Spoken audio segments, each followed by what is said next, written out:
just more resource.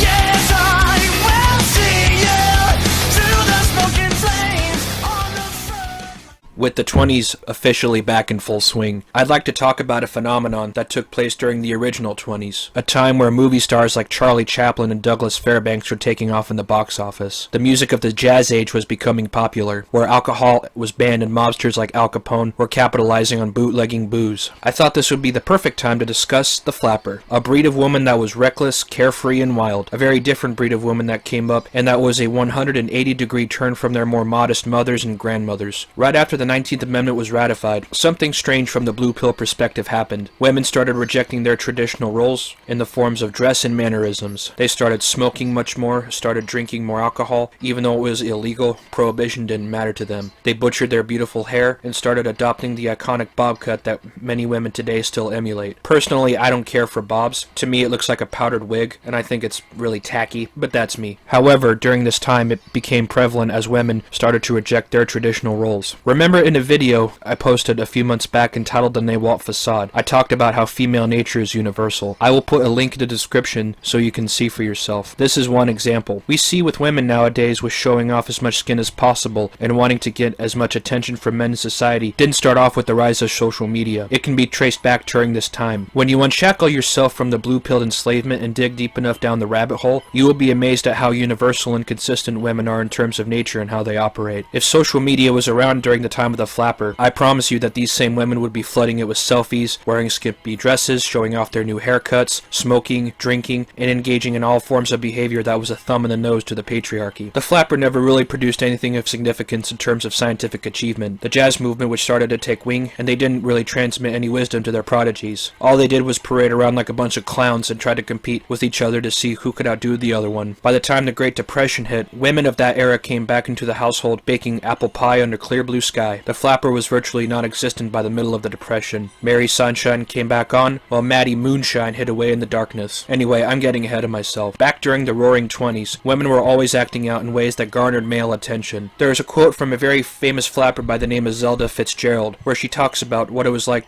to be a woman during that time. It's an excerpt from the 1922's Eulogy of the Flapper. She says, and I quote, "The flapper awoke from her lethargy of subdibism, bobbed her hair, put on her choicest pair of earrings and a great deal of audacity and rogue and went into the battle. She flirted because it was fun to flirt, and she wore a one-piece bathing suit because she had a good figure. She covered her face with powder and paint because she didn't need it, and she refused to be bored chiefly because she wasn't boring. She was conscious that the things she did were the things that she had always wanted to do." Mothers disapproved of their sons taking the flapper to dances, to teas, to swim, and most of all to heart. She had mostly masculine friends, but youth doesn't need friends. It needs only crowds. It's on the Smithsonian website if you wish to explore more. The critics of these women went on to describe them as a young bird or a wild duck that's flapping its wings and learning how to fly. Consider how dancing the Charleston is reminiscent of a bird flapping its wings. They were reviled. They were described as a prostitute or an immoral woman, a wild, flighty young woman, and a woman who refused to fasten her galoshes and unfastened buckles flapped as she walked. It's also on the website if you want to check it out. I can put another link on. I like to add that this basically illustrates my point about discussing feminism and women's nature as a whole. In my view, it's no coincidence that right after that the 19th Amendment was passed and ratified, that young women came out of the woodwork to declare their so-called autonomy and independence. These women weren't old hags. They were young girls in their 20s that dressed very immodestly for their time. They showed off as much skin as they could. They viewed themselves as equal to men, not by word of mouth, but by action. I want you to take a step back for a moment and look at how young millennial and Gen Z women act today, and compare it to how young women of that time acted. You will see and draw many parallels. Don't take my word for it. Do the research and observe how they act, not just in this century, but also 100 years ago. It's like watching the Gemini twins, Pollux and Castor, do a dance on stage that mirrors each other's movements and is choreographed to be absolutely synchronized to where even the slightest twitch is mimicked to perfection. This is one way you can tell how in lockstep the women of both times are. You can also watch the movie The Great Gatsby. The parties were lit, and the century and the country was in one of the greatest eras of prosperity and wealth, and yet when the Depression reared its ugly head, they started wearing modest dresses again, the extravagant parties didn't exist anymore, and there wasn't as much public boozing, even though Prohibition was repealed during the FDR administration. She went back to being the submissive housewife because she knew that it meant her survival would be ensured. I think it's comical how something as simple as a trend that started up one decade became non-existent the next. It doesn't require much in the mental gymnastics department to see